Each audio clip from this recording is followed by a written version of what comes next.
To our amazing viewers at Cheating Tales Lab, we'd love to hear, which part of the world are you joining us from? Let us know. Now, let's dive into today's story. Chapter 1. The Final Breath.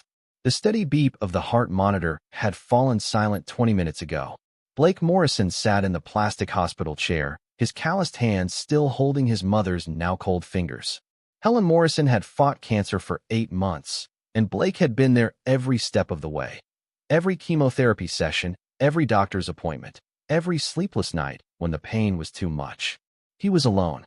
Linda, his wife of 15 years, had texted him earlier. Can't make it tonight.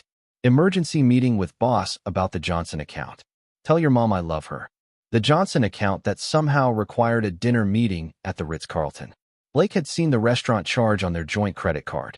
His father, Robert, had called an hour before Helen passed. Son, I'm sorry. I have this commitment at the lodge. Your mother would understand.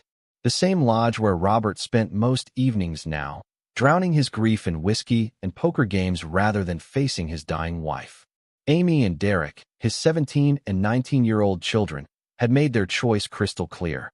Dad, it's prom night, Amy had pleaded. Grandma's been sick for months. One night won't matter. Derek had been even more blunt. She's been unconscious for days. I'm not missing the biggest party of the semester for a death watch.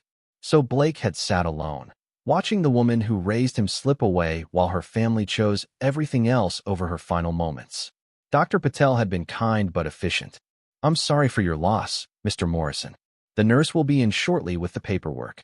He'd squeezed Blake's shoulder and left, his footsteps echoing down the sterile corridor.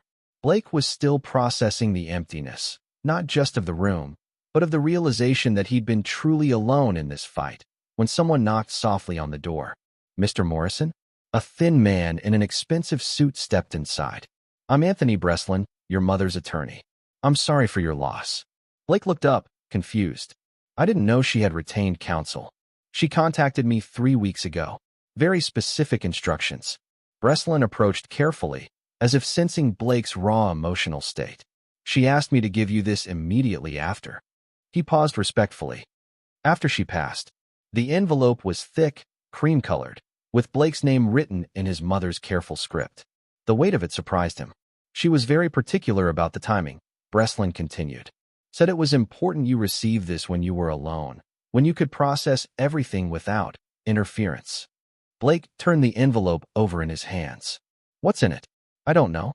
She sealed it herself and asked me not to inquire. Breslin adjusted his tie nervously. She did mention that what's inside might be difficult to see. She wanted you to know that she loved you very much, and that everything she did was to protect you. After Breslin left, Blake sat in the silence of the room where his mother had just died. The envelope felt heavier than it should. His mother had always been observant, always protective. What had she discovered in her final weeks that required a lawyer's intervention? His hands trembled slightly as he broke the seal. Inside were 3 items that would change everything. First, a USB drive labeled "Listen First" in his mother's handwriting. Second, a stack of photographs, time-stamped and clearly taken with a telephoto lens. Linda and a man Blake recognized as Trevor Garrison, her boss at the marketing firm. The photos spanned months, showing increasingly intimate moments. Restaurant dinners, hotel entrances, her car parked outside Trevor's house. The final photo was taken just last week. Linda and Trevor kissing passionately in the parking garage of Trevor's building. Third, a letter in his mother's handwriting. Asterisk, my dearest Blake. If you're reading this, I'm gone, and you're alone. I pray I'm wrong about what I've discovered, but I've watched you suffer in silence for too long. The USB contains recordings I made when Linda visited me last month. She thought I was too medicated to understand, but I heard everything. How long this has been going on. Their plans. What they really think of you. I hired a private investigator. Mr. Chin's information is in the envelope. He's been documenting everything for 2 months. Blake, this goes deeper than just an affair. You are the strongest man I know, but you have a gentle heart like your grandfather. Some people mistake kindness for weakness. Don't let them. Remember what I always told you. A man's character isn't tested when he's winning. It's tested when he's been betrayed by those he trusted most. I love you. I'm proud of you. And I'm sorry I won't be here to see you through what comes next. Your mother, Helen *. Blake stared at the letter, reading it twice before the words fully registered. His mother, even while dying, had been protecting him. She'd known he was being betrayed and had gathered evidence while fighting for her life. The USB drive felt like it weighed 100 pounds in his palm. He looked around the empty hospital room one last time. His wife was with her lover. His father was avoiding responsibility. His children had chosen parties over family. Blake Morrison had been alone at his mother's deathbed. But as he pocketed the envelope and its devastating contents, he realized something else. He was about to become a very different kind of man. The kind his mother had raised him to be when pushed too far. The kind who didn't forgive. Chapter 2. The Weight of Truth. Blake drove home in silence, the USB drive burning like a coal in his shirt pocket. The suburban streets of Millbrook looked different somehow. The neat lawns and two-story colonials suddenly felt like a facade hiding right underneath. His house sat dark when he pulled into the driveway. Linda's BMW was gone, of course. Still at her emergency meeting. Amy was presumably at prom, Derek at his party. The American dream home he'd worked 70-hour weeks to afford for 15 years felt like a mausoleum. Blake had built Morrison Construction from nothing. At 42, he employed 37 people and had a reputation for honest work and fair dealing. He'd grown up poor in South Detroit, where his father Robert had worked the assembly line at Ford until his back gave out. Blake's mother Helen had cleaned houses to make ends meet, but she demanded excellence from her son. Education and integrity, she'd always said. Those are the only things they can't take from you.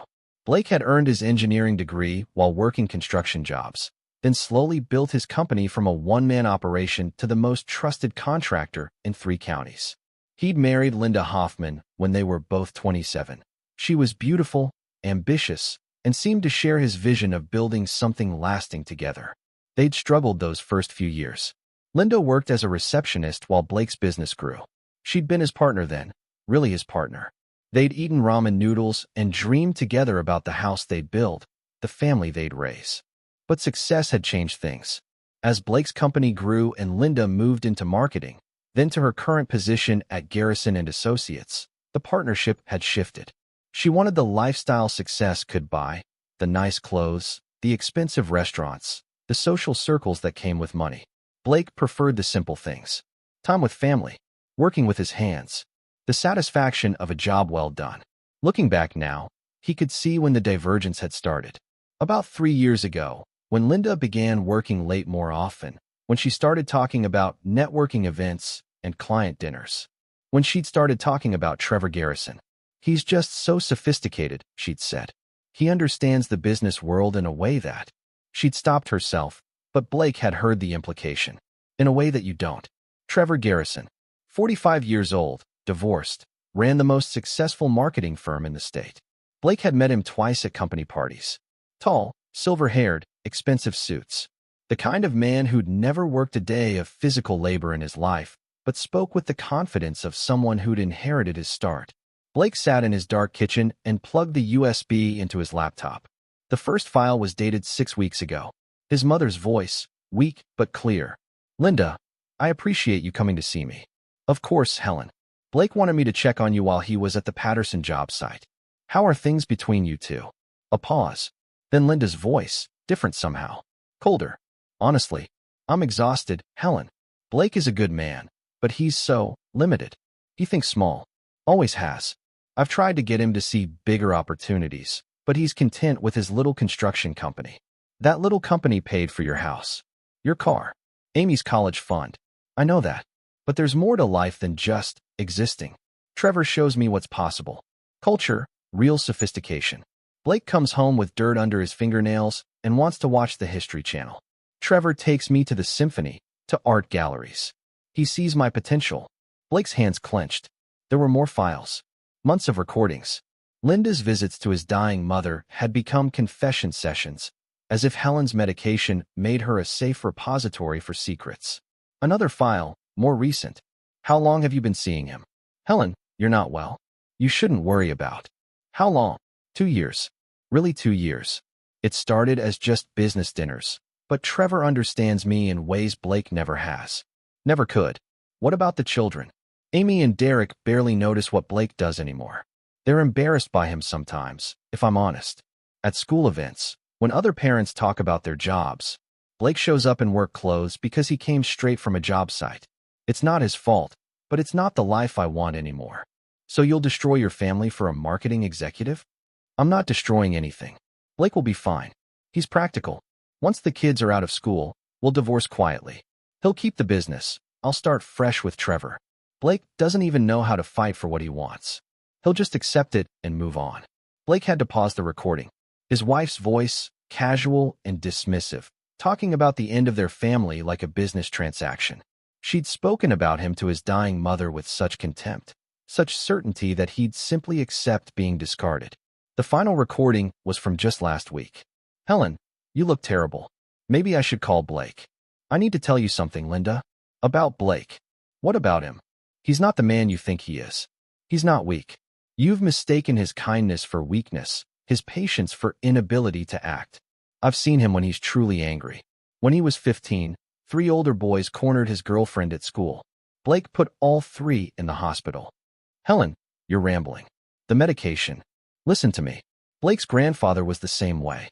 Gentle until crossed, then absolute. Blake has that in him. If you're planning what I think you're planning, if you're going to blindside him with divorce papers while he's grieving, you don't know what you're waking up. Blake is predictable. He'll be hurt, then he'll accept it. That's who he is. No, child. That's who you've convinced yourself he is. But you're wrong. And I pray you never find out how wrong. The recording ended. Blake sat in the dark kitchen, his laptop screen casting pale light across his face. His mother had known. She tried to warn Linda, but Linda had dismissed it as the ramblings of a sick old woman. Blake thought about his grandfather, Henry Morrison, a quiet man who'd worked the steel mills until he was 70. Blake remembered one story his mother had told him, how Henry had discovered his business partner was cheating him, skimming money for months. Henry hadn't argued or threatened. He'd simply arranged for the man to lose everything, his business, his house, his reputation, through a series of perfectly legal maneuvers that looked like coincidence. Your grandfather never forgot a kindness, his mother had said. But he never forgot a betrayal either. Blake closed the laptop and sat in the darkness. Tomorrow he would bury his mother. Linda would play the grieving daughter-in-law. Trevor would probably send flowers. His children would attend reluctantly, checking their phones. But tonight, Blake Morrison was alone with the truth, and with something else he'd inherited from his grandfather, the patience to plan and the will to see it through. He'd been gentle because he'd chosen to be. But choice worked both ways. His phone buzzed. A text from Linda. So sorry, baby. Meeting ran late. How's your mom? See you tomorrow. Blake typed back. She's at peace now. See you tomorrow. He sent the message and then opened a new note on his phone. At the top, he wrote, people who chose not to be here. Below that, he began a list. Linda, with Trevor Robert, at the lodge. Amy, prom Derek party. Blake stared at the list for a long moment, then added one more line. Blake Morrison, learning who he really is. Chapter 3, The Funeral Performance. The morning of Helen Morrison's funeral dawned gray and cold. Blake stood at his bedroom window, adjusting his black tie in the reflection while watching Linda apply her makeup at the vanity. She'd returned home at midnight with the scent of expensive cologne that wasn't Blake's and a story about client presentations that ran late. I still can't believe she's gone, Linda said, meeting his eyes in the mirror. She was such a fighter. Blake nodded, testing his voice before speaking. She was. I feel terrible about missing her final moments. If I'd known. You had work obligations. She understood. Linda's relief was visible. She'd expected anger, guilt, confrontation. Instead, Blake seemed resigned, even understanding. It confirmed everything she'd told Trevor about him. Predictable, passive, easier to manage than she'd feared. Amy stumbled downstairs in her black dress, still pale from prom night. Derek appeared 10 minutes later, hair still messy, clearly hungover. Robert arrived last, claiming his suit had been at the cleaners. Blake watched his family assemble, each carrying their guilt like badly hidden contraband. They all seemed surprised by his calm demeanor. They'd expected the Blake who'd always accommodated, always understood, always forgiven. They had no idea who they were really looking at. The funeral home was packed. Helen Morrison had cleaned houses for 40 years, and her clients had become family. Blake's construction crews came in force, along with half the neighborhood, and dozens of people Blake barely recognized. His mother had touched more lives than he'd realized. Trevor Garrison stood in the back, wearing a perfectly tailored black suit. Blake watched Linda's eyes find him immediately, then quickly look away. Professional concern, she'd call it if asked. Her boss coming to pay respects. During the service, Blake delivered a eulogy that had people dabbing their eyes. My mother taught me that character isn't about what you do when people are watching. It's about who you are when you think no one sees. She lived with integrity every single day, even when it was hard. Especially when it was hard. Mom always said the measure of a person isn't whether they fall down. It's whether they get back up, and what they choose to do once they're standing. Blake's eyes found Linda's as he spoke. She smiled supportively, missing the deeper meaning entirely.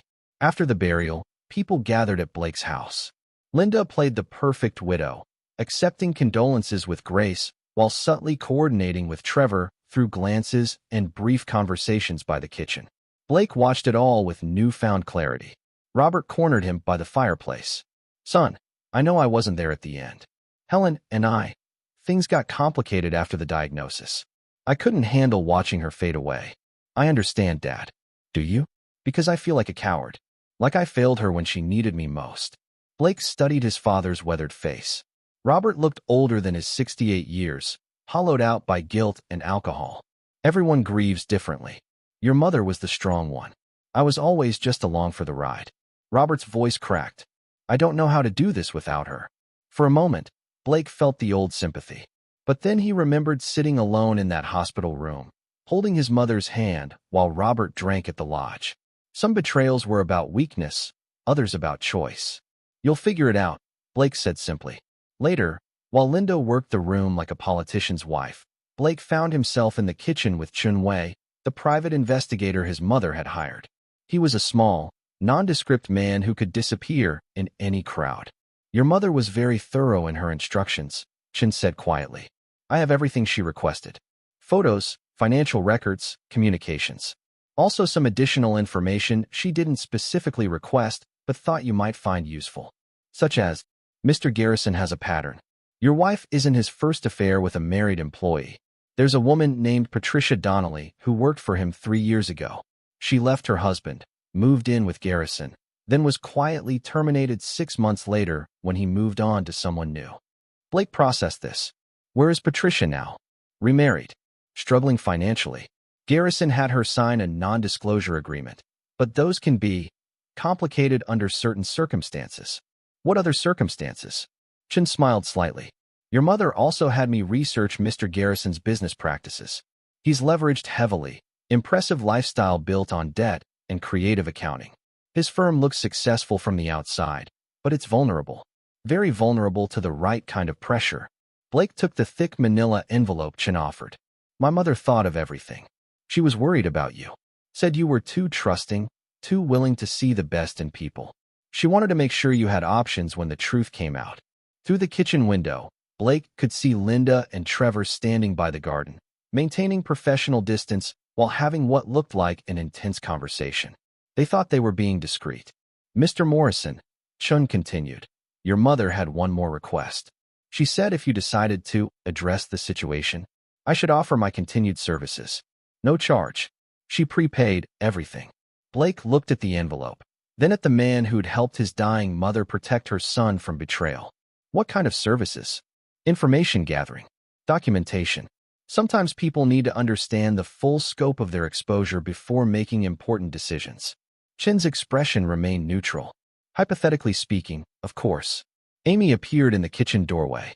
Dad, Mrs. Henderson wants to talk to you about Mom's recipe collection. I'll be right there. Chin handed Blake a business card. My condolences again. Your mother was an exceptional woman. After Chin left, Blake stood alone in the kitchen where he'd learned the truth about his family just 16 hours earlier. Through the window, he watched Trevor help Linda carry folding chairs to the garage. Their movements were synchronized, familiar. They'd done this before. His phone buzzed with a text from Derek. Dad, leaving early. Josh is having people over. Thanks for understanding. Amy followed 20 minutes later, heading to Melissa's. She's having a tough time with her parents' divorce. I know you get it. Robert was next. Son, I need to head out. Lodge is having a memorial poker game for Helen. She'd want me to go, you know. One by one, his family abandoned him on the day he buried his mother, each with reasonable-sounding excuses, each confident he'd understand and forgive, because that's what Blake Morrison always did. By 6 o'clock, only Blake and Linda remained in the house. She was finishing the dishes, humming softly, clearly relieved the day was over. "Well, that went as well as could be expected," she said. "Everyone loved your eulogy. Very touching. Thank you. I know this is hard, honey, but life goes on. Your mom would want us to move forward." Linda dried her hands and turned to face him. "Actually, I've been thinking. Maybe we should take a vacation. Just the two of us. Get away from all this sadness." Blake looked at his wife of 15 years. She was already planning her next moves, probably coordinating with Trevor about how to transition their relationship from secret to public. A vacation where she could gradually introduce the idea of divorce, where Blake would be away from support systems and familiar ground. "That sounds nice," he said. "Where were you thinking?" Trevor mentioned this place in Napa. "Very romantic. Wine country." She caught herself. "I mean, he mentioned it as a client recommendation for couples looking to reconnect." "Trevor." "Of course." Blake nodded thoughtfully. "Let me consider it. This week has been enlightening." Linda smiled and kissed his cheek. "I love you, Blake. I know I haven't been the wife you've needed lately, but I want to try. Your mother's death has made me realize what's really important." She headed upstairs to change, leaving Blake alone in the kitchen where his marriage had effectively ended the night before. But she was wrong about one thing. He already knew what was really important. Truth, loyalty, consequences. Blake opened Chin's envelope and began to read. By the time Linda called down that she was going to bed early, Blake Morrison had learned everything he needed to know about Trevor Garrison's vulnerabilities, Linda's timeline, and his own options.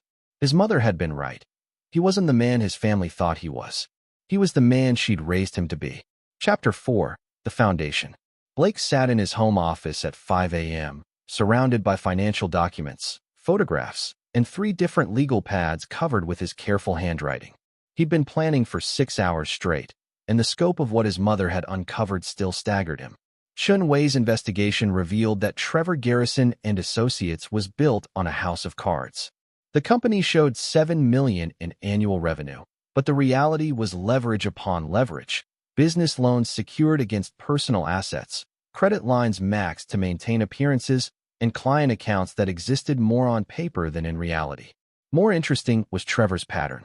Patricia Donnelly had been exactly what Chin suggested, a married employee who'd left her husband for Trevor, only to be discarded when someone new caught his eye. But Chin had found 2 others, Jennifer Walsh and Monica Reeves, all marketing employees, all married when the affairs began, all eventually divorced and unemployed. Trevor Garrison collected other men's wives like trophies. Blake's phone buzzed with a text from Linda. "Left early for client breakfast. See you tonight. Love you." It was 7 a.m. Blake checked their joint credit card account online. A charge from the Marriott downtown, posted at 11:47 p.m. the previous night. Room service charged at 12:23 a.m. for 2. While Blake had been planning, his wife had been celebrating. Blake showered, dressed in his work clothes, and drove to the Morrison construction office. His secretary, Dolores, had worked for him for 8 years and ran the business side with military precision. "Blake, I'm so sorry about your mother. She was a wonderful woman." "Thank you, Dolores. I need to discuss some business changes with you." They spent 2 hours reviewing contracts, schedules, and financial positions. Blake's company was solid. No debt, strong cash flow, excellent reputation. Unlike some businesses, Blake had built something real. "I'm going to be taking a more active role in strategy over the next few months," he told Dolores. "Some personal situations require my attention. Of course, whatever you need." Blake's first stop was Millbrook Bank, where he'd banked for 15 years. The manager, Tom Patterson, greeted him warmly. "Blake, my condolences about Helen. She was special. Tom, I need to discuss some account restructuring. Privacy concerns." They spent an hour establishing new accounts, transferring assets, and setting up financial firewalls. Nothing illegal, nothing that would raise flags, but everything positioned to protect Blake's interests if his marriage imploded publicly. Next, Blake drove to Chin Wei's office in an unmarked building downtown. "Mr. Morrison, how can I help you?" Blake placed a photograph on Chin's desk, Linda and Trevor entering the Marriott the previous night. I need you to accelerate your timeline. How long would it take to document everything? What everything? Financial irregularities at Garrison and Associates. The pattern of relationships with married employees. Whatever leverage exists. Blake leaned forward. My mother said you understood pressure points. Chin studied Blake's face. Your mother was concerned you might be too gentle when the time came. I'm beginning to think she underestimated you. How long? 2 weeks for a comprehensive profile. Less if you need specific information sooner.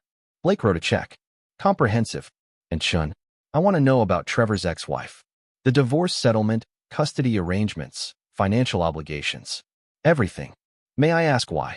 Trevor Garrison thinks he understands consequences. I want to make sure he's fully educated. Blake's next stop was the law offices of Martinez and Associates. Maria Martinez had handled his business legal work for 5 years. Blake, I was sorry to hear about your mother. She was proud of your success. Maria, I need to discuss asset protection. Hypothetically, if someone wanted to damage my business or personal finances, what would be the most effective approaches? Maria raised an eyebrow. Hypothetically, I want to understand my vulnerabilities. Recent events have made me realize I've been too trusting. They spent 2 hours discussing corporate structures, personal liability, and defensive legal strategies. Blake learned about prenups, which he'd never insisted on, community property laws, and how quickly a motivated spouse could cause financial damage. Blake, these are very specific concerns. Are you anticipating litigation? I'm anticipating truth. Sometimes that leads to litigation. By afternoon, Blake had constructed the framework for what came next. Financial defenses, information gathering, legal preparation. But the most important element was still missing: allies. Blake drove to Patricia Donnelly's address in Riverside, a modest neighborhood 30 minutes from downtown. She answered the door cautiously, a woman in her late 30s with tired eyes and careful posture. Mrs. Donnelly? My name is Blake Morrison. I'd like to discuss Trevor Garrison. Her face went pale. I don't know what you're talking about. I'm not a lawyer or investigator. My wife works for Trevor.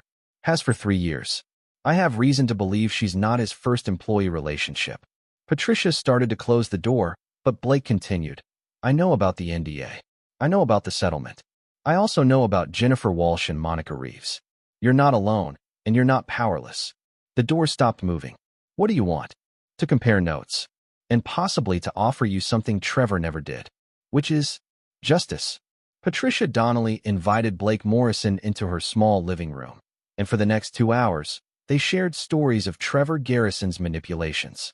Patricia painted a picture of systematic predation, identifying vulnerable married women, offering professional advancement, creating emotional dependency, then discarding them when the novelty wore off.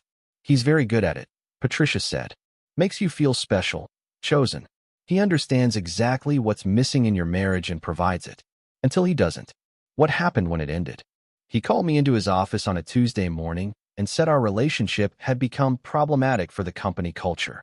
Had termination papers ready. Severance pay contingent on signing the NDA. Patricia's voice hardened. My husband had already filed for divorce. I was alone, unemployed, and legally prevented from explaining why. Where's Trevor's pattern now? Based on the timeline? Your wife has maybe 6 months left. He's already cultivating someone new. He always is. Blake absorbed this. Linda thought she was special, chosen for her unique qualities. In reality, she was just the current rotation in a well-practiced system. Mrs. Donnelly, what would you say if I told you there might be a way to make Trevor pay for what he's done? Not just to you, but to all of you. Her laugh was bitter. I'd say you don't understand how this works. Men like Trevor don't pay consequences. They collect them. Blake stood to leave, then turned back. My mother died 3 days ago. The night she passed, my wife was with Trevor instead of at the hospital. My father was drinking at a bar.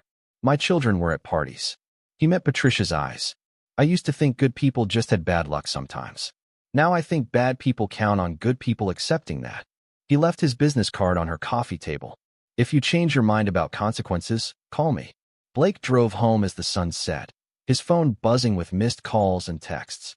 Linda wondering about dinner plans. Amy needing money for school clothes. Derek asking to borrow the car. Robert wanting to discuss funeral expenses. Each message assumed Blake's availability, his accommodation, his forgiveness. None of them knew that Blake Morrison had spent his first day as a widowed son building a foundation for war. Chapter 5. The Trap Takes Shape. Blake's alarm went off at 4:30 a.m., but he'd been awake for an hour, lying next to Linda while she slept peacefully. Her phone had buzzed twice during the night with text from TG, Trevor's initials. Blake had memorized the partial messages visible on her lock screen. "Can't wait to see you this morning." Blake seemed surprisingly calm yesterday. At 6 a.m., Linda kissed him goodbye, claiming an early client meeting. Blake watched from the window as she drove toward downtown, then immediately called Chun Wei. "She's heading to the Marriott again. Room 412, based on yesterday's pattern." "Already on it," Chun replied. "I have audio equipment in position. Also, I found something interesting about Trevor's ex-wife, Sarah Garrison." "Tell me." "She didn't just divorce him. She left the state. Moved to Portland with their daughter. But here's what's interesting. The custody agreement requires Trevor to maintain a clean record and stable employment. Any criminal charges or business failures could trigger a custody review." Blake processed this. "What's the daughter's name?" "Madison. She's 14. According to the court documents, she was showing signs of emotional distress during her parents' marriage. Sarah fought hard to get distance." Blake made a note. Trevor's relationship with his own daughter was another pressure point. "Chun, I need complete financial records on Garrison and Associates. Bank statements, loan documents, client accounts. Can you get them? That's more invasive than standard surveillance. My mother paid you to help me. Are you helping me or following the rules?" A pause. "I'll have what you need by tomorrow." Blake spent the morning at a construction site, but his mind was elsewhere. His crew noticed his distraction. Blake was usually hands-on, solving problems and checking details. Today, he seemed to be calculating something none of them could see. At lunch, he drove to Maria Martinez's law office unannounced. "Blake, is everything all right?" "Maria, I need to understand something. If a business is over-leveraged and someone wanted to accelerate its collapse, what would be the most effective pressure points?" "That's a very specific question. Humor me." Maria closed her office door. "Hypothetically, cash flow disruption. If a company is carrying heavy debt, any interruption in revenue becomes catastrophic quickly. Late payments from major clients, contract disputes that tie up funds, unexpected expenses that drain reserves. What about reputation damage? In service industries, reputation is everything. A few high-profile client losses can create a cascade effect. Other clients get nervous, credit becomes harder to secure, employees start jumping ship." Blake took notes. How quickly could something like that happen? For a leveraged company? Weeks, not months. Especially if multiple pressure points hit simultaneously. Maria studied Blake's face. "Blake, what are you planning?" "I'm learning how the world really works." That afternoon, Blake received a call from Patricia Donnelly. "Mr. Morrison, I've been thinking about our conversation. And you mentioned justice. What exactly did you have in mind?" Blake looked around his office, making sure he was alone. Trevor Garrison has built his success by destroying marriages and discarding women. He's financially vulnerable, legally exposed, and completely confident that he's untouchable. I think it's time someone taught him about consequences. What would you need from me? Information, testimony, and possibly the contact information for Jennifer Walsh and Monica Reeves. A long pause. "Mr. Morrison, if we do this, it has to work. I can't afford to make an enemy of Trevor Garrison and lose." "Mrs. Donnelly, I've spent 15 years building something real. Trevor Garrison has spent his career building illusions. When this is over, only one of us will still be standing." That evening, Linda came home at 9 p.m. with shopping bags and a story about client meetings running late. She was glowing, energetic in a way Blake hadn't seen in months. "Sorry I'm so late. Crazy day. Trevor had us all working on this huge presentation for Morrison Industries." She paused, realizing her mistake. "Different Morrison. No relation." Blake nodded. "How is Trevor? Haven't seen him since the funeral." "Oh, he's good. Really good. Actually." Linda set down her shopping bags and turned to face Blake. "He offered me a promotion. Senior account director. Significant raise." "That's wonderful. When?" "Well, there's a catch. It would require some travel. Client development trips, conference presentations. I'd be on the road maybe 1 week a month." Blake processed this. Trevor was positioning Linda for the next phase of their relationship. Legitimate reasons to be away, business justifications for their time together. What do you think? Blake asked. I think it's a great opportunity. I mean, I know it means more time away from home, but with Amy graduating next year and Derek starting college, maybe it's time for me to focus on my career. Makes sense. When do you start? Linda's relief was visible. She'd expected resistance, negotiation, demands that she prioritize family over career. Instead, Blake seemed supportive, understanding. Next month. First trip is to that conference in San Francisco. Trevor thinks I'd be perfect for the West Coast client development. San Francisco, where Trevor could introduce Linda to business associates as his colleague, gradually transitioning their relationship from secret to semi-public. Blake was seeing the whole playbook now. I'm proud of you, he said, and meant it in a way Linda couldn't understand. After she went upstairs to shower, Blake opened his laptop and began composing emails. The first was to the 3 largest clients of Garrison and Associates. Blake had done construction work for all of them, knew the owners personally. The email was carefully crafted. Concerns about Trevor's business practices, questions about the firm's financial stability, suggestions that they might want to review their service agreements.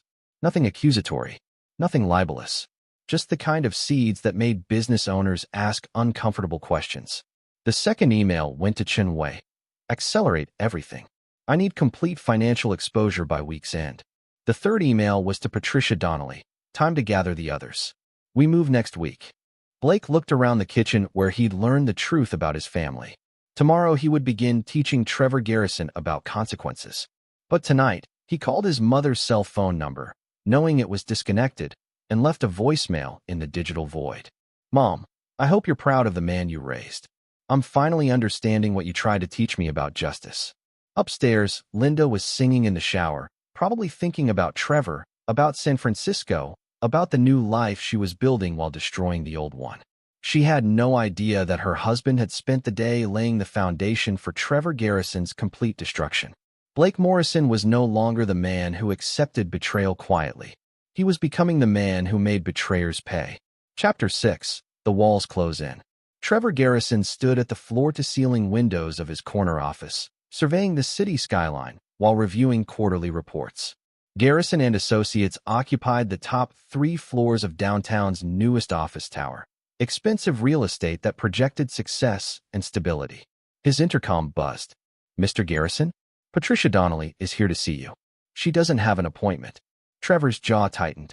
Patricia was ancient history, bound by NDAs and settlement agreements. Her showing up unannounced was concerning. Send her in. Patricia entered his office looking different than Trevor remembered. More confident, less broken. She wore a well-tailored suit and carried herself like someone who'd found her footing. Patricia, this is unexpected. Hello, Trevor. You look well. Success suits you. Trevor gestured to a chair, but Patricia remained standing. What can I do for you? I wanted to talk about Linda Morrison. The name hit Trevor like cold water. He'd been extremely careful about Linda, more discreet than usual. I'm not sure what you mean. Trevor, please. We both know what you mean. Patricia moved closer to his desk. The same way you meant it with me. With Jennifer Walsh. With Monica Reeves. Patricia, you signed agreements. About our personal relationship. Not about patterns of behavior that affect other women. She placed a photograph on his desk. This is Linda Morrison entering your hotel room last Tuesday night, while her husband was burying his mother. Trevor stared at the image. High quality, professionally shot, clearly time-stamped. Where did you get this? From someone who cares about consequences, Trevor. Someone who thinks your pattern should end. Trevor's mind raced. Corporate espionage? A private investigator? Linda's husband? What do you want? I want you to end it with Linda Morrison. Today. Cleanly, professionally, without destroying her marriage. Trevor laughed, but it sounded forced. Or what? Patricia placed a thick folder next to the photograph.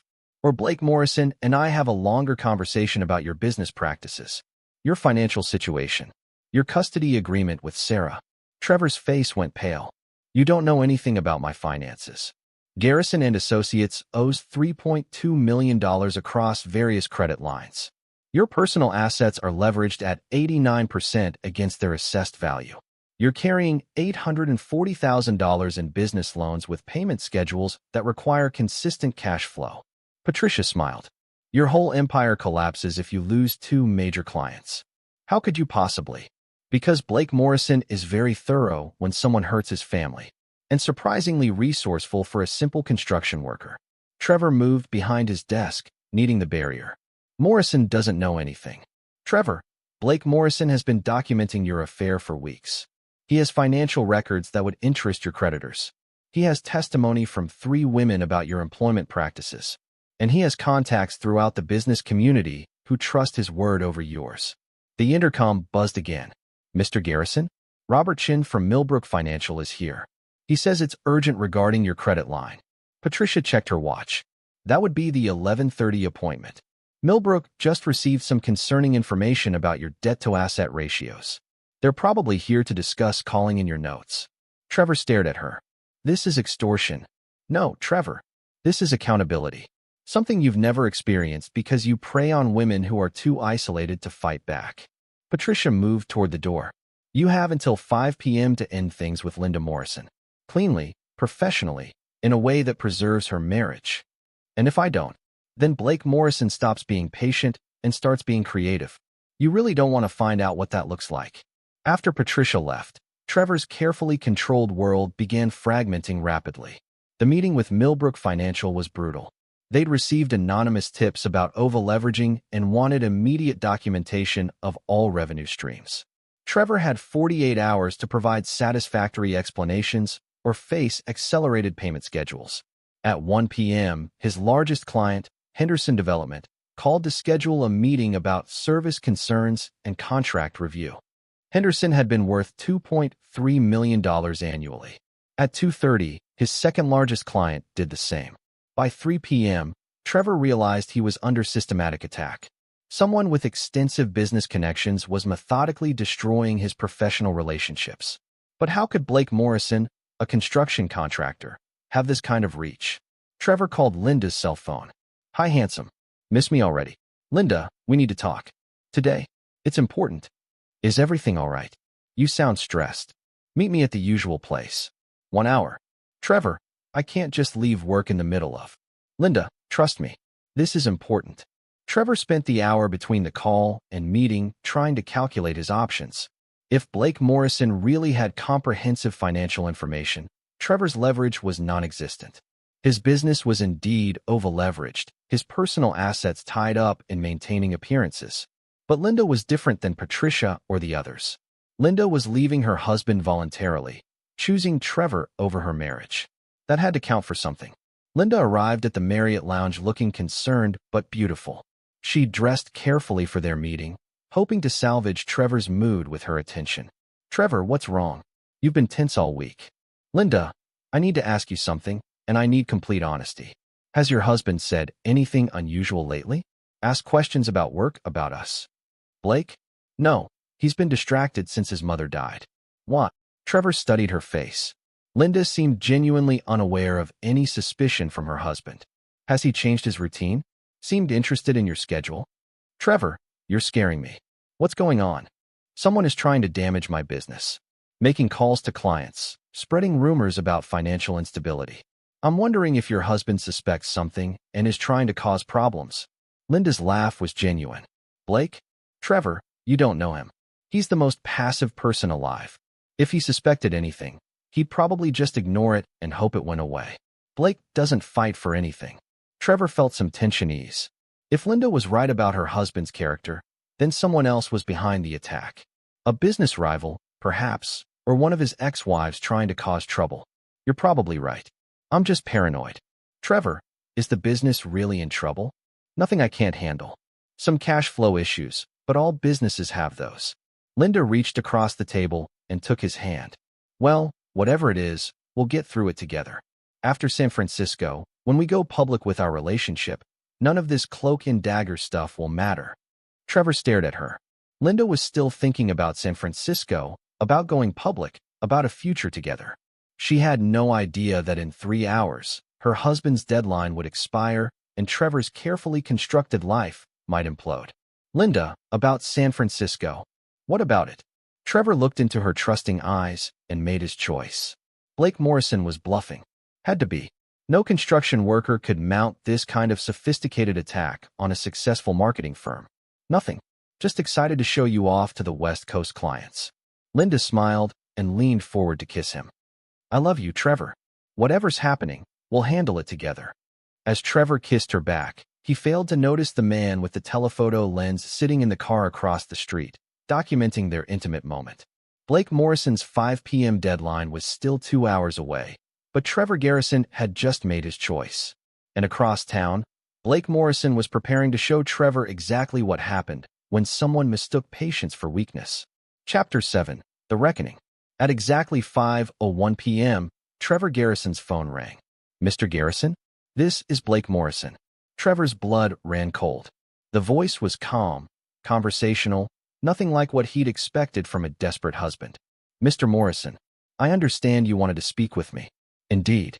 I thought it was time we had a direct conversation about your relationship with my wife. I'm not sure what you're referring to. Trevor, may I call you Trevor? Let's not waste time with denials. I know about the affair. I know about the hotel meetings. I know about San Francisco. I also know you've made some interesting business decisions over the past few hours. Trevor's office suddenly felt smaller. What do you want? Justice. My mother died 3 nights ago, Trevor.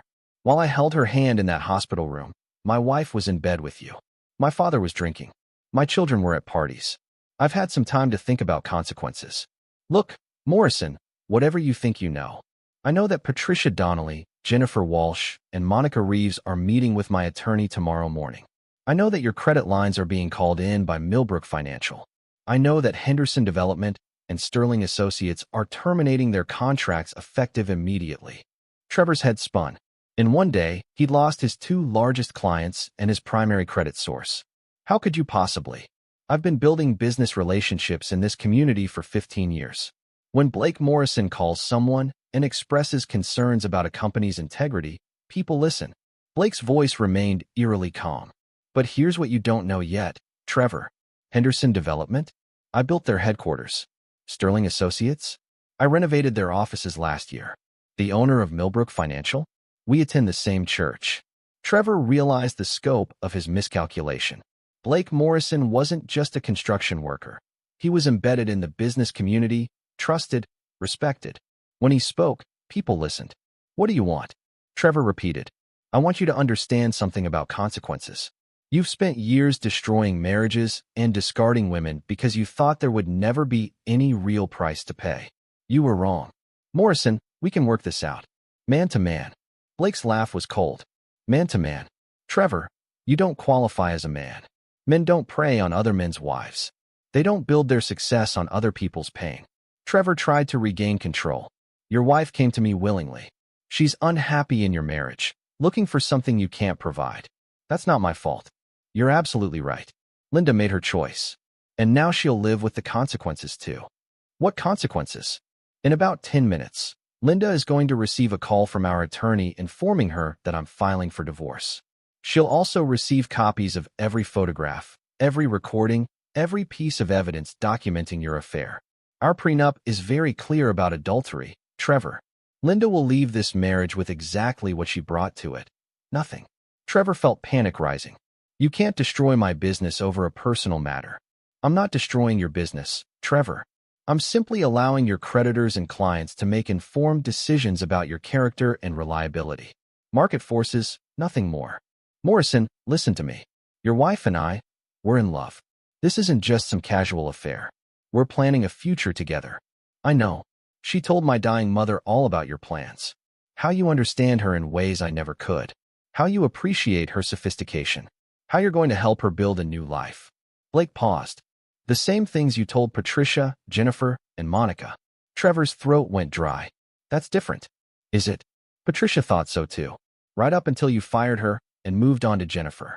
Jennifer thought she was special until you discarded her for Monica. Monica thought she was the one until you started targeting Linda. How could you know?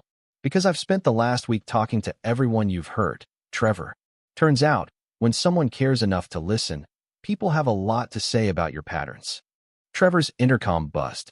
Mr. Garrison? Your 5:30 canceled. Also, Mr. Chun is here again about the financial documents.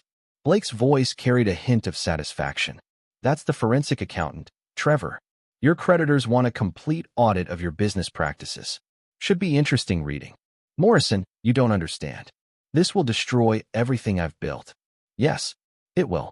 The same way you've destroyed every marriage you've touched. Trevor played his last card.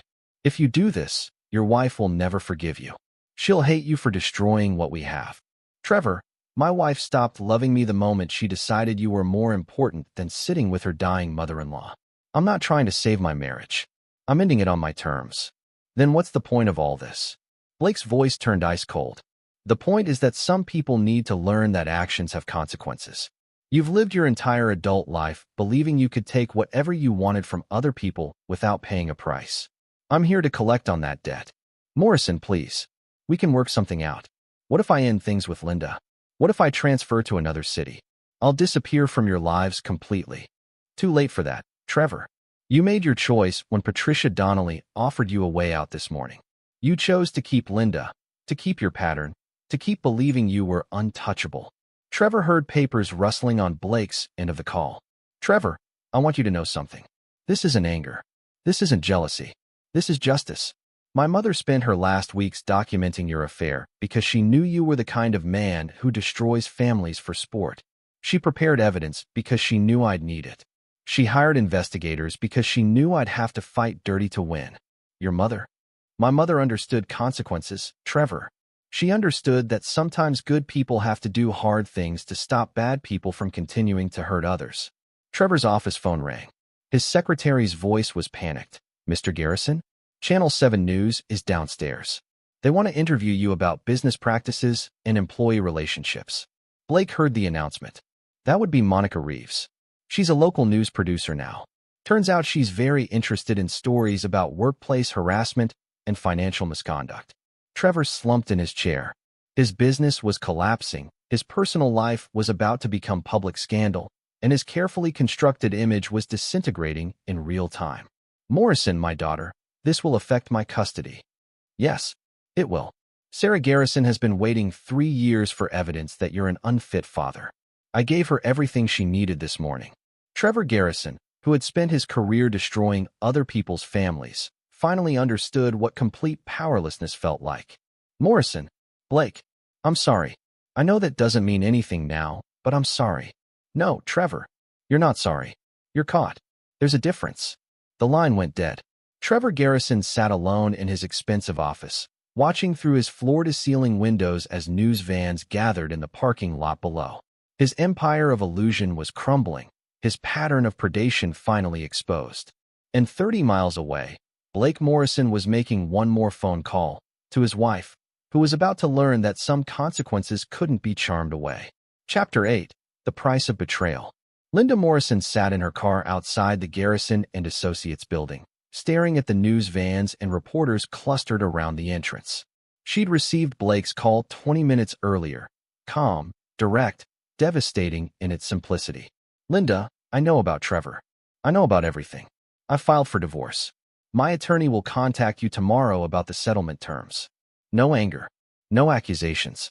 No opportunity for explanation or negotiation. Just facts delivered with the same tone Blake used to discuss construction schedules. She'd tried calling Trevor immediately, but his phone went straight to voicemail. His office line was busy, and now, sitting outside his building, she could see why. Media trucks, police cars, what looked like federal agents carrying boxes of documents. Her phone buzzed with a text from Amy. Dad called. Says you're getting divorced? What the hell is happening? Another from Derek. Mom, Dad told me you cheated on him. Please tell me he's lying. A third from Robert. Linda, Blake told me everything. How could you do this to our family? Linda realized Blake hadn't just filed for divorce. He'd systematically informed everyone who mattered. Her children, her father-in-law, probably her own parents by now.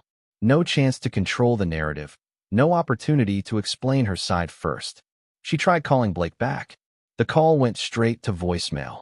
You've reached Blake Morrison. I'm not available to take personal calls. For business matters, please contact my office. Even his voicemail message had changed. He'd erased their shared life from his voice, speaking to her as he would to any stranger. Linda drove home in a daze, past the house she'd lived in for 12 years, up the driveway Blake had paved by hand when they were young and broke. The garage was empty. Blake's truck was gone. So was his toolbox, his clothes, everything that marked his presence in their shared space. On the kitchen counter, she found a manila envelope marked Linda in Blake's careful handwriting. Inside were copies of every photograph Chunwei had taken.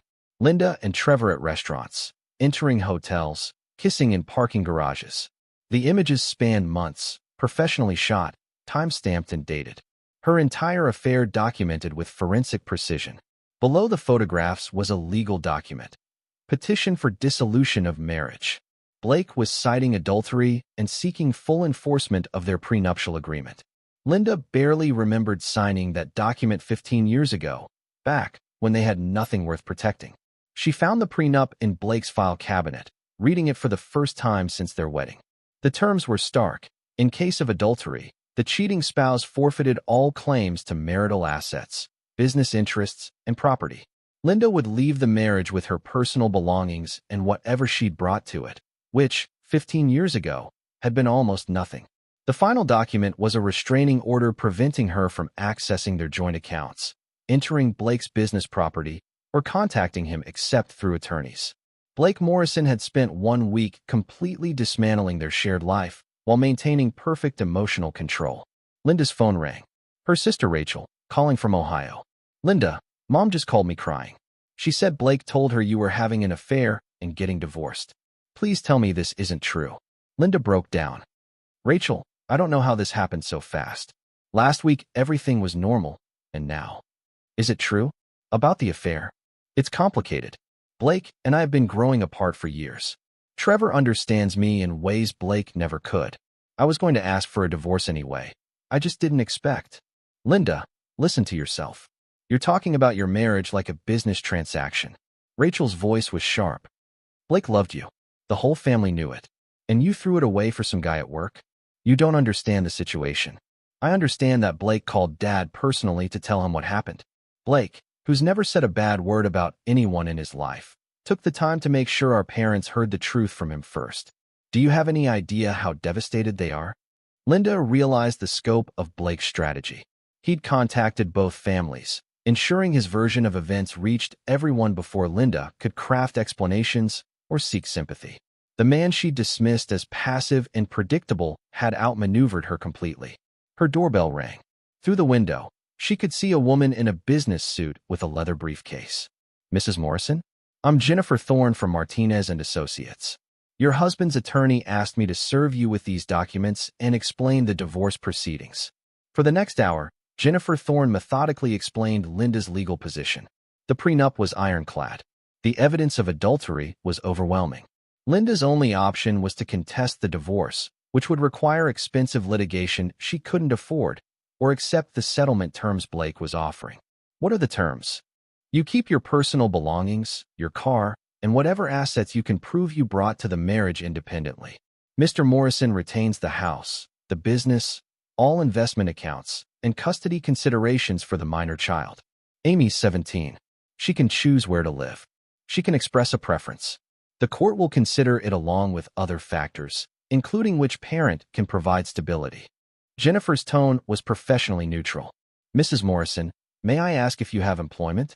I work for Garrison and Associates. Jennifer checked her notes. According to our information, Garrison and Associates filed for bankruptcy protection this morning. Their offices were raided by federal investigators for tax evasion and financial fraud. All employees have been terminated pending the investigation. Linda stared at her. That's impossible. Trevor would have told me. Mr. Garrison was arrested this afternoon on charges of tax fraud and violation of a custody agreement. He's currently in federal custody. The room spun around Linda. Her marriage was ending, her job was gone, her lover was in jail, and she was about to lose everything she'd built over 15 years. Mrs. Morrison, do you have somewhere to stay tonight? Mr. Morrison has asked that you vacate the residence by tomorrow evening. Linda couldn't process the speed of her life's collapse. This is my house. I've lived here for 12 years. It's Mr. Morrison's house, purchased before your marriage and never transferred to joint ownership. The prenup is very clear about property rights. After the attorney left, Linda sat alone in the kitchen where she'd planned her new life with Trevor just days earlier. The house felt different now. She could see Blake's presence in every corner. The tile work he'd done by hand, the custom cabinets he'd built, the garden beds he'd planted. She'd been living in a monument to his devotion while planning to abandon him. Her phone buzzed with another text, this one from Trevor. Linda, I'm so sorry. Blake Morrison destroyed everything. I'm in jail, business is gone, probably losing custody of Madison. He's more dangerous than we thought. Linda read the message 3 times. Trevor was apologizing, making excuses, blaming Blake for consequences they'd both earned. Even in crisis, he was the same man who discarded 3 women before her. She thought about Patricia Donnelly's warning, about Jennifer Walsh and Monica Reeves. Trevor hadn't chosen her because she was special. She'd simply been the next available target in his pattern. Blake had seen this truth and acted on it while Linda was still believing in Trevor's lies. At 9 p.m., Amy came home from a friend's house, her face streaked with tears. Mom, is it true? Are you really having an affair? Linda looked at her 17-year-old daughter, Blake's eyes, Blake's stubborn chin, but Linda's need for honesty in crisis. Yes, it's true. Amy stared at her mother as if seeing a stranger. How could you do this to Dad? He's been taking care of Grandma Helen for months, working himself to death to pay for her treatments, and you were cheating on him. Amy, it's more complicated than. No, it's not. Amy's voice was cold, eerily similar to Blake's tone earlier. Dad explained everything. He told me you chose another man over being with Grandma when she died. He told me you've been lying to our family for months. Linda felt the last of her support system crumbling. Even her own daughter was choosing Blake's narrative over hers. Where will you go? Amy asked. I don't know yet. Amy nodded and headed upstairs. At the top of the steps, she turned back. Dad said I can choose who to live with. I choose him. Linda Morrison sat alone in the house Blake had built for their family, surrounded by the wreckage of choices she'd made in pursuit of something she thought she wanted more than what she had. Outside, Blake Morrison was building a new life, one that had no place for betrayers, no room for second chances, and no patience for people who mistook his kindness for weakness. The gentleman Linda had married was gone. In his place was someone harder, colder, more dangerous than she'd ever imagined possible. And tomorrow, she would have to face the world he'd created for her, alone. Chapter 9. Justice Served Cold. 6 months later, Blake Morrison stood in the kitchen of his house, making coffee and watching the sunrise through windows he'd installed himself 5 years earlier. The house felt different now, cleaner, quieter, more honest. No secrets hiding in corners, no lies poisoning the air. Amy sat at the breakfast table, reviewing college applications. At 18, she'd grown into someone Blake barely recognized. Harder, more skeptical, but also more authentic than she'd been before learning the truth about her family. Northwestern sent their acceptance letter, she said without looking up. Full scholarship for engineering. That's excellent. Are you leaning toward accepting? I think so. I want to build things like you do. Real things that last. Amy met her father's eyes. I don't want to be like her. Blake understood the her reference, but didn't encourage it. Your mother made choices. You'll make different ones. Derek had made his position clear 6 months ago, choosing to live with Linda in her small apartment across town. At 19, he'd absorbed his mother's narrative about Blake being controlling and unforgiving. Blake had accepted Derek's choice without argument, the same way he'd accepted everything else that followed the divorce. Some bridges burned cleanly. Others required distance to heal. The doorbell rang at 7 a.m. sharp. Chunwei stood on the porch with coffee and a manila envelope. Good morning, Blake. I have the updates you requested. They sat in Blake's home office, where Chin spread out photographs and documents with the efficiency of a surgeon. Trevor Garrison pleaded guilty to tax evasion and fraud charges. 18 months federal prison, 5 years probation. His ex-wife Sarah was granted full custody of Madison. Trevor's visitation rights are suspended pending psychological evaluation. Blake nodded. And his business? Completely liquidated. Creditors recovered about 30 cents on the dollar. All employees were terminated, though most found new positions relatively quickly. Chin smiled slightly. Except the senior management team. Word gets around about association with fraudulent practices. Blake reviewed the financial documents. Trevor's fall had been complete. Criminal conviction, business failure, family destruction. The man who'd built his life on illusions now faced reality without buffers or escape routes. What about Patricia Donnelly and the others? Patricia received a settlement from the civil lawsuit, enough to cover her legal expenses and start fresh.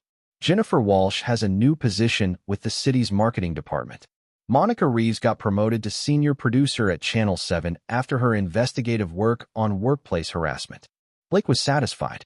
The women Trevor had discarded were rebuilding their lives with dignity intact, while Trevor faced the consequences of his choices alone. And Linda? Chen's expression grew more serious. She's working retail at the Riverside Mall. Minimum wage, no benefits. The apartment is subsidized housing, clean but basic. Derek visits on weekends, but he shrugged. From what I observe, their relationship is strained. Blake processed this information without emotion. Linda's fall from suburban comfort to economic vulnerability had been swift and complete. The prenup had been ironclad, her employment prospects limited by association with Trevor's scandal, her support network damaged by her own choices. Does she seem well? Physically, yes. Emotionally, Chen shook his head. She looks like someone who's realized the cost of her decisions. I think she understands now what she threw away. Blake thought about the woman he'd married 15 years ago. Young, ambitious, beautiful, full of dreams they'd planned to chase together. That woman had been real, even if she'd ultimately chosen a different path. Keep me informed, but scale back the surveillance. I needed to know she was safe and stable. Beyond that, her life is her responsibility. Chen gathered his materials. Blake, if you don't mind me asking, do you ever regret how thoroughly you dismantled Trevor's life? Blake considered the question. Trevor Garrison spent years destroying marriages and discarding women because he believed there would never be consequences. 3 families broken up before mine. 3 women left emotionally and financially devastated. He targeted Linda specifically because he thought I was too weak to fight back. But was the punishment proportional to the crime? Chun, proportional would have been a fair fight between equals. Trevor had money, connections, legal protection, and no scruples. I had truth, patience, and people who trusted my word. Blake met Chen's eyes. I didn't create Trevor's vulnerabilities. I just exposed them to consequences he'd been avoiding his whole life. After Chen left, Blake drove to Morrison Construction's new offices, a larger space he'd purchased after the divorce freed up his personal assets. Business had grown dramatically over the past 6 months, partly from referrals from clients who'd been impressed by Blake's handling of a difficult personal situation. The construction community was small, and word traveled fast. Blake Morrison was known now as someone who kept his word, protected his people, and didn't forgive betrayal. That reputation had value in an industry built on trust and relationships. Dolores greeted him with coffee and the day's schedule. Blake, there's something interesting in this morning's mail. An invitation to speak at the State Contractors Association conference about ethics in business relationships. Blake read the invitation. The conference organizers wanted him to discuss maintaining professional integrity under pressure and the importance of accountability in business partnerships. Decline it, he said. I'm not interested in being a poster child for revenge, even if it helps other business owners protect themselves. Blake considered this. Maybe there was value in helping other people recognize predators like Trevor before they caused damage. Maybe his experience could serve a purpose beyond personal justice. Schedule a call with the organizers. I'll consider it if they're serious about substance over spectacle. The morning passed in routine business, reviewing bids, checking job sites, making decisions about equipment purchases. Normal problems with practical solutions, the kind of work that had always grounded Blake. At lunch, he drove past the cemetery where his mother was buried. He'd visited every week for 6 months, updating Helen Morrison on the aftermath of her final gift to him. Today, Blake sat on the bench facing her headstone and spoke aloud. Mom, I think you'd be proud of how things turned out. Trevor learned about consequences. Linda learned about choices. The other women got justice. Amy's growing into someone strong and honest. A breeze moved through the oak trees Helen had always loved. I know you were worried I was too forgiving, too willing to let people take advantage of my good nature. But I learned something from all this. Forgiveness is a choice that requires worthiness. Some people earn it, others just expect it. Blake thought about his father, Robert, who'd called last week asking to meet for dinner. Robert's guilt about missing Helen's final moments had been eating at him. and he wanted to rebuild their relationship. Blake had agreed to meet him next week, not because Robert deserved forgiveness, but because Blake could afford to be generous from a position of strength. Derek might come around eventually, or he might not. Either way, he'll have to live with his choices the same way everyone else does. Blake stood to leave, then turned back to Helen's grave one final time. Thank you for teaching me the difference between justice and revenge. Thank you for gathering the evidence I needed. And thank you for understanding that sometimes the gentlest people have to be the strongest when it matters most. As Blake drove back to the office, his phone buzzed with a text from Amy. Dad, Northwestern confirmed my scholarship. I wanted you to be the first to know. Thank you for showing me what real strength looks like. Blake Morrison smiled, the first genuinely happy expression that had crossed his face in months. He'd lost a wife, a son temporarily, and some comfortable illusions about human nature. But he'd gained something more valuable, the knowledge that justice was possible, even when it required patience and ruthless precision. Trevor Garrison sat in a federal prison cell, learning about accountability. Linda Morrison worked retail jobs, learning about consequences. Patricia Donnelly, Jennifer Walsh, and Monica Reeves were rebuilding their lives with dignity restored.